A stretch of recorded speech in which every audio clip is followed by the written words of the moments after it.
नमस्कार. मी प्राध्यापिका मेधा दाते. लेख क्रमांक 220, 7 ऑगस्ट. प्रभास क्षेत्र. सर्व तीर्थक्षेत्रांचा मुकुटमणी म्हणून याचे नाव घेतले जाते.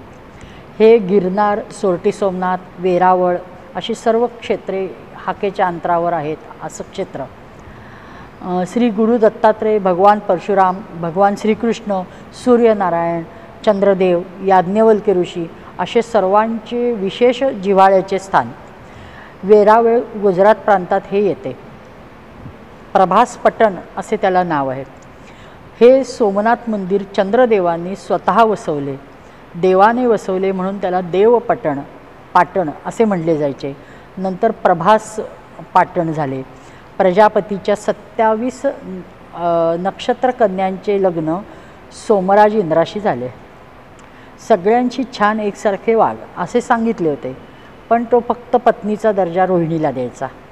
हे कळल्यावर प्रजापतीला राग येतो. तो येतो आणि त्याला शाप देतो की तू निस्तेज होत संपशील. आणि मग हा शाप दिल्यावर चंद्र ह्या आपण वसवलेल्या भूमीत तपश्चर्येला बसतो की आता शापापासून मुक्त होण्यासाठी.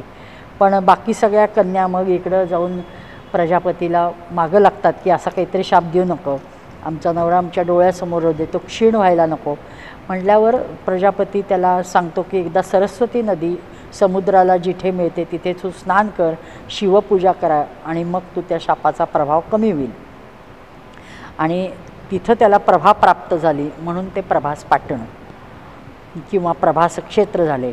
इथंच हिरण्याक्षाने पृथ्वी पाताळात नेल्यावर अनेक दिवस समुद्रात तुंबळ युद्ध करून वराह भगवंतांनी समुद्रातून पृथ्वी वर काढली म्हणून या स्थानाला वाराह भूमी असे पण म्हणले जाते. आणि त्याचे अपभ्रंश वेरावळ. 12 ज्योतिर्लिंगातील सर्वात पहिले ज्योतिर्लिंग हे 3 किलोमीटरच्या आत आहे. या मंदिरावर असंख्य स्वाऱ्या झाल्या. प्रत्येक वेळी भग्नावशेष मंदिराच्या आवारात गाडले गेले आणि 1950ला पुनर्निर्माण करताना ते सर्व सापडले. त्याचे आज जतन करून म्युझियम बनवले आहे. सूर्याची पत्नी छाया इथं मंदिर आहे म्हणून सूर्य तेज इथं जास्त असतं असं म्हणतात, कारण तो आपल्या बायकोकडं रोज येतो असा तिथं पण सूर्य जास्त तळपतो हे खरं आहे. ती कथा आहे तशी म्हणली जाते. तिथं खूप ऊन अनुभवायला येतं. भगवान परशुरामांची तपोभूमी इथून जवळच आहे.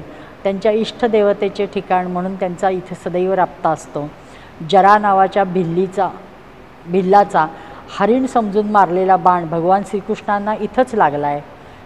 तिथल्या तेवढ्या भागाला बलखा क्षेत्र, अपभ्रंशाने भालका तीर्थ असं म्हणलं जातं.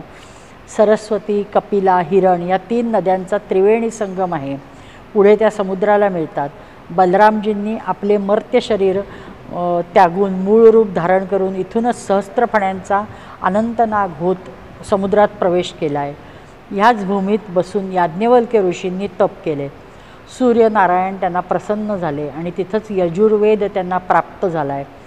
इथून पुढे गेल्यावर गिरनार पर्वतांच्या रांगा आहेत. तिथे स्वयं श्री दत्तात्रेय गोरक्षनाथांबरोबर शिवाशिवी खेळले आहेत. सुभद्रेसाठी अर्जुनेने लुटुपुटूचा जो त्रिदंडी संन्यास घेतला तो ह्याच शिवमंदिरात घेतला आहे. तिथंच तो आसन टाकून बसला होता. नेमके भगवान श्रीकृष्ण यात्रा करायला सुभद्रेला घेऊन त्याच देवळात आले.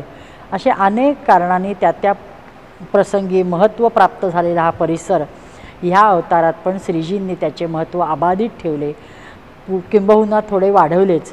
उन्हाच्या सोमयागानंतर अवभृत स्नानाला त्रिवेणी संगमातच ब्रह्मवृंद आणले.